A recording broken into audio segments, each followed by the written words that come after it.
শ্রী শ্রী ঠাকুর যে প্রথম ধরা পড়লেন, কিভাবে যে তিনি ধরা পড়েছিলেন বা কার মাধ্যম দিয়ে এটি ঘটেছিল, সেইটা আজকে আমরা শুনবো। এবং ঘটনাটি খুব একটা ইন্টারেস্টিং ঘটনা।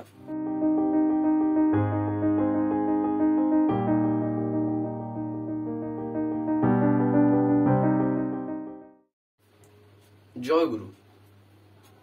আজকের আমরা এই ভিডিওতে পরম প্রেমময় শ্রী শ্রী ঠাকুরেরই একটি ঘটনা শুনব। অর্থাৎ ঘটনাটি হলো শ্রী শ্রী ঠাকুর যে প্রথম ধরা পড়লেন, কিভাবে যে তিনি ধরা পড়েছিলেন বা কার মাধ্যম দিয়ে এটি ঘটেছিল, সেইটা আজকে আমরা শুনবো। এবং ঘটনাটি খুব একটা ইন্টারেস্টিং ঘটনা, তাই কেউই পুরো ভিডিওটি স্কিপ করে দেখবেন না। কারণ কি, প্রত্যেকটি কথার ভিতরেই শেখার জিনিস আছে এবং শুনলে হয়তো আপনারাও উদ্বুদ্ধ হতে পারেন। তো ঘটনাটি বেশ এরকমই। তারই একজন বন্ধু, পরবর্তীকালে তিনি শ্রী শ্রী ঠাকুরের চরণাশ্রিত হয়েছিলেন। মানে তিনি বিখ্যাত মহাপুরুষ বলে সবাই তাকে জানত। তিনি আর কেউ নন, মহারাজ অনন্তনাথ, অর্থাৎ যাকে তারা ডাক্তার অনন্তনাথ রায় নামে জানত। তিনি বহুদিন ধরে কঠোর সাধন ভজন করতেন, কিন্তু কোনো শেষে ফলই পেলেন না। মানে সে সাধন ভজন এইরকমই যে কঠোর, মানে সে মাঠের মধ্যে একটা কুটিরের ভিতর 5-6 দিন দ্বাররুদ্ধ মানে বন্ধ করে সাধন করতেন। ওই কয়েকদিনের ভিতর যে মানে টানা করতেন, ওই 5-6 দিনের ভিতর একবারে তিনি কিন্তু বাইরেও বেরোতেন না, এমনকি মানে আহারাদিও গ্রহণ করতেন না বা বাথরুম শুদ্ধও যাইতেন না। টানা ওই রকম 5-6 দিন করার পর একদিনই শুধু বেরোতেন, একটু মানে শৌচ হয়ে নিয়ে বাথরুম যাওয়ার পর তারপরে কিছু আহারাদি গ্রহণ করিয়া পুনরায় সেই কুটিরের ভিতর চলে যেতেন। আবার তার সেই 5-6 দিন তার ভিতর অবস্থান করতেন এবং সাধন ভজন করতেন। একদিন তিনি মনে করলেন যে এবার বিশেষ সাধন ভজন হইল না।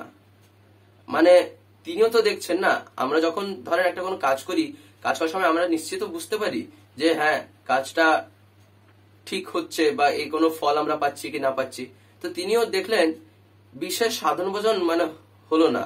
এত কঠোর শ্রম স্বীকার করলেন, কিন্তু উদ্দেশ্য তার সফল হলো না। তাই তিনি কি করলেন, তিনি এইটা ভেবে নিলেন যে এই দেহটা পরিবর্তন করে পুনরায় আর একটা দেহে তিনি সাধন করবেন। এই বলে মানে একটা নির্জন প্রান্তরস্থ পর্ণকুটিরের ভিতর, মানে যেখানে সাধারণতভাবে মানুষের চোখ যায় না, চোখের আড়ালে লোকলোচনের অন্তরালে একখানি বস্ত্র রজ্জুবৎ করিয়া বাঁশের আড়াতে বন্ধন পূর্বক উদ্বোধনে প্রাণ ত্যাগ করিতে উদ্যোগ করিতেছেন তিনি। তখন বেলা হচ্ছিল দ্বিপ্রহর। ভয়ানক ঝড় বৃষ্টি হচ্ছে চারিদিকে, মানে কোনো জনপ্রাণীর নিকটে কেউ নাই। ঘটনাটা কেউই কিন্তু জানতে পারলো না যে এরকম কিছু একটা হবে বা হতে চলেছে। অনন্তনাথের মানে কোনো অভাব নেই কিন্তু সংসারে, যদিও মানে নিজের স্ত্রী পুত্র ছিল না, কিন্তু বড় দুজন ভ্রাতা ছিলেন তার, এবং তাহাদের স্ত্রী ও সন্তানাদি ছিলেন। তাহলে কোন দুঃখে তিনি মানে এইরকম একটা জীবন, এইরকম মানব দেহ পরিত্যাগ করছেন? কেউই তো দেখতে পাচ্ছে না বা কেউ জানতেও পারছে না তিনি কি করতে যাচ্ছেন।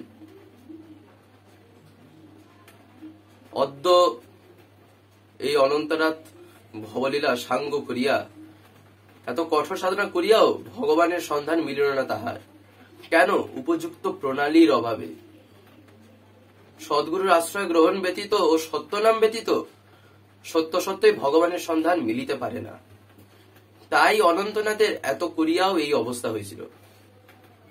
আর অধিক বিলম্ব নেই, এখন তার প্রাণপক্ষী দেহপঞ্জীর পরিত্যাগ করে চলে যাবে। সবকিছু মানে পুরো রেডি করে ফেলেছেন তিনি।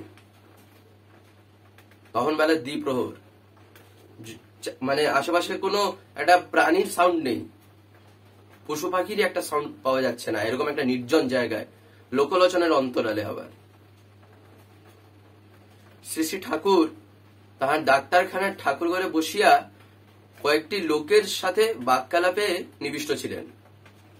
হঠাৎ তিনি সেই ঝড় বৃষ্টির মধ্যে কাউকে কিছু বললেন না, লম্ফ প্রদান পূর্বক ঊর্ধ্বশ্বাসে ছুটতে লাগলেন সেই মাঠের মধ্যে, সেই পর্ণকুটিরের ভিতর। তিনি তো অন্তর্যামী, তিনি তো সবই বুঝতে পারেন।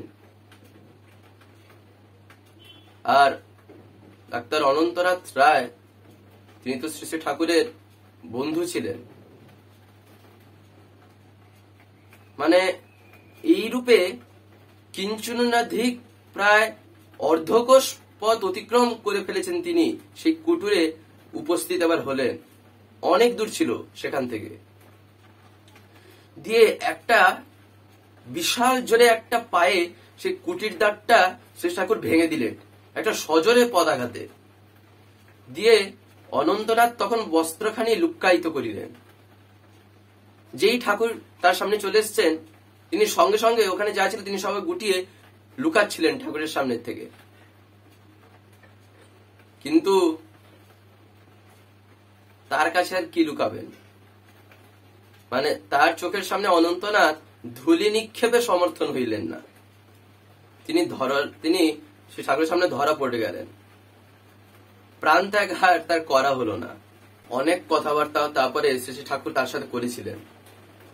তারপর শেষে শ্রী ঠাকুর ওই যেসব বস্ত্র টস্ত্র অনন্তনাথ রায় নিয়েছিলেন সেখানে, সেই ওই বস্ত্র সহ সেই কুটিরবাসীকে ধরিয়ে এনে জননীর করে সমর্পণ করলেন। এই দিন সকলেই জানতে পেরেছিল যে তিনি অন্তর্যামী মহাপুরুষ। তিনি নলে কিভাবে আসলেন, অর্থাৎ ঠাকুর কিভাবে আসলেন? ঠাকুর তো কয়েকজনের সাথে ওখানে বাক্যালাপে নিবিষ্ট ছিলেন, তিনি কিভাবে জানলেন যে ওখানে তার বন্ধু এইরকম সব করতে চলেছে? এই দিনই তিনি বিশেষভাবে ধরা পড়েছিলেন। তখন জননী দ্বারা অনন্তনাথকে সত্যনাম প্রদান করা হয়েছিল। জননী বলতে এখানে শ্রী শ্রী ঠাকুরের মা। তিনি অল্পকালের মধ্যেই এই প্রণালীক্রমে সাধনা করতে ধন্য হলেন।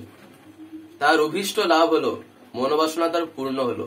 কারণ কি, তিনি তো সাধনাটাই তো করতেন ওই ঈশ্বর প্রাপ্তির জন্য, কিন্তু তিনি যে পথটা অবলম্বন করেছিলেন সেই পথে কিন্তু হচ্ছিল না। তার কারণটা ঘটনার ভিতরেই বলা আছে। তিনি মহারাজ, এখনই মহারাজের নিকট শত শত শান্তিহারা নরনারী পরম শান্তি লাভ করিতেছেন। তাহাদের ভগবানের প্রত্যক্ষ সন্ধান মিলিতেছে এই মহারাজের নিকটে। তো দেখেন শ্রী শ্রী ঠাকুর কিভাবে যে বাঁচান। এই সব ঘটনা হচ্ছিল ঠাকুরকে প্রকাশ করে, ঠাকুরকে আমাদের সামনে তুলে ধরে যে তিনি কে, কেনই বা তিনি এসেছেন। আরো অনেক বিভিন্ন ঘটনা আছে। আরো এরকম বিভিন্ন ঘটনা শুনতে আমাদের চ্যানেলটিকে এক্ষুনি সাবস্ক্রাইব করে পাশে বেল আইকন প্রেস করে অল করে রাখতে একেবারেই ভুলবেন না। এবং যদি ভিডিওটি ভালো লেগে থাকে তাহলে একটি লাইক করে দেবেন, শেয়ার করে দেবেন এবং কেমন লাগলো নিচে কমেন্টে লিখে জানাবেন। জয় গুরু, বন্দে পুরুষোত্তম।